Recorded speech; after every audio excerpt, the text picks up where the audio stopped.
Hello అండి. అందరికీ నమస్తే. నేను మీ ఆంధ్ర అమ్మాయి. ఇదైతే నిన్నటి మినీ వ్లాగ్ అండి. నేనైతే ఫాస్ట్‌గా అయితే లేచిందే లేట్ అయ్యిందనమాట. ఫాస్ట్‌గా ఇంట్లో పనులన్నీ చేసేస్తున్నాననమాట.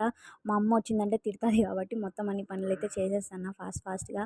ఇక్కడ లోపలైతే మొత్తం అంతా క్లీన్ చేసినా. ఇంకా బయటొచ్చి క్లీన్ చేయాలి. క్లీన్ చేసి ముగ్గు పెట్టేయాలి. ఇంకా మా గుడికి అయితే వచ్చినాను. చెప్పాను కదా! నిన్ననే సేవ చేశాము మా గుడికి అని చెప్పేసి. నిన్నైతే వీడియోలో సరిగ్గా కనిపించలేదండి గుడి. అందుకే ఈరోజు క్లియర్‌గా చూపిస్తాను.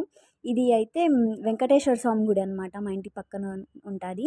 ఈ గుడి కొంచెం లోపలికుండడం వల్ల ఎవరికీ కనపడదు. అయితే ఎవరికీ కనపడదండి. అది లోపలుంది కాబట్టి. ఇంకైతే నేను టిఫిన్ చేసేసి ఈవినింగ్ అలాగా నా ఫ్రెండ్స్‌తో పాటు ఈ గుడికైతే వచ్చాను. నిన్నైతే సుబ్రహ్మణ్య స్వామి షష్ఠి అని మా అమ్మ చెప్పింటే, ఇంకా మార్నింగ్ వచ్చింటి కాబట్టి అది లాక్ చేసిన. అందుకే ఈవినింగ్ వచ్చాము. తర్వాత గోబీ రైస్ అయితే ఆర్డర్ చేసుకొని తిన్నామండి. అంతే ఇంకా ఈ mini vlog. Please subscribe to my channel.